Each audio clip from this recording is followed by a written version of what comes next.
This is just the latest example of Jordan Poole driving the Wizards insane. Dude contemplated shooting this shot, leaving the bench absolutely stunned. Is he gonna shoot it? Don't do it.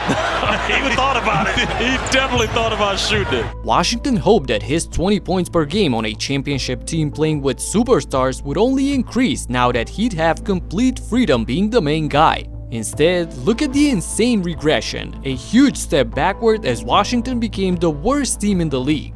According to ESPN's Bobby Marks, a lot of teams have said that Poole's contract is one of the worst deals in the NBA right now. Things got so bad that Jordan went from the supposed top gun on the team to being yanked out of the starting lineup. I don't remember if I've seen that type of a turnaround in like half a season. Now, this is where things get interesting. In 8 games off the bench, his numbers have been great. Lead is 14. Here's Poole again, understanding the assignment. You touch the basketball, you shoot. Look at the improvement across the board. This is probably what the team expected from him, and it's gonna be interesting what happens with his role if he's able to keep this up. Next up has to be the 3rd pick in the draft, Scoot Henderson. Seriously, have you heard anything about him? With all the hype during the draft about how he and Wemby are going to be neck and neck, and with all the freedom in the world playing on a rebuilding team like the Blazers, these numbers are an absolute debacle. 13 points on 37.5% from the field. 37. That's a horrific efficiency. Walker screen, Scoot into the lane, steps in, blocked away by Wembanyama. Scoot stumbles into the paint, swatted away, 7 blocks. Wembanyama. He recently made history, but not in a good way. Back in January, OKC beat Portland by a staggering 62 points. And in a game that was supposed to be a head-to-head matchup between Scoot and Chet, Henderson finished with the 2nd worst plus-minus in NBA history with -56 in that game. I sure hope that he can turn things around because it's not looking too good for him right now. And speaking of right now, Terry Rozier has been nothing short of disappointing ever since he came to Miami at the trade deadline.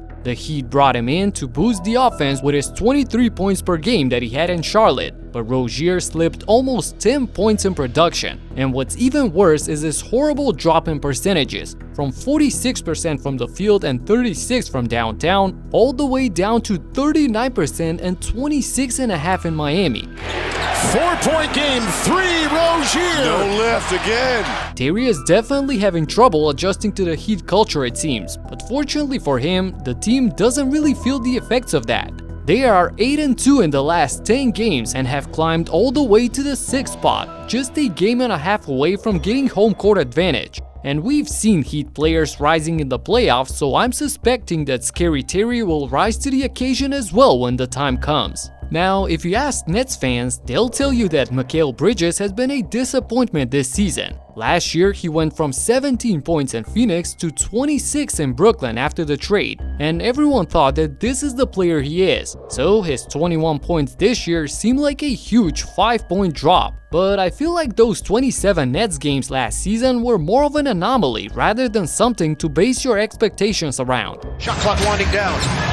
Bridges beats the buzzer! Mikal Bridges, major elevation! To me, his role is a number 2 or a number 3 guy on a championship team. Mikal is not an offensive force that can consistently lead a team. Sure, he can have great games, even months of being extremely productive. But at his core, Bridges is a great 2-way role player and not an offensive superstar. Still, with all the attention on him as he became the guy in Brooklyn, I have to include Mikal in this list.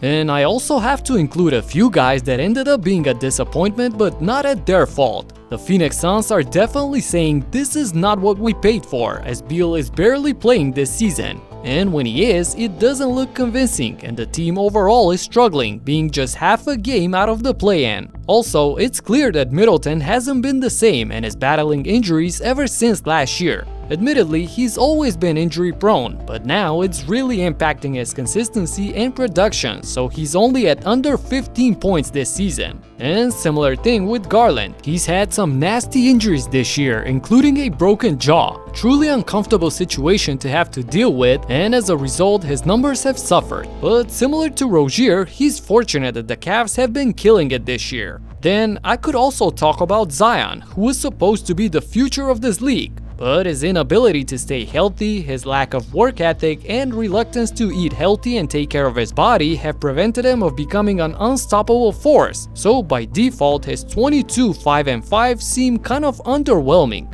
I'm sure that I'm missing someone, and I'm sure you'll let me know in the comments, but in the meantime, I've gotta mention a player who's absolutely enjoying his life right now. D'Angelo Russell has been on fire lately as he unlocked a new weapon in his arsenal, a shot that almost feels like a cheat code. I break it down in this video, so you gotta check it out right here. Talk to you in the next one, peace out.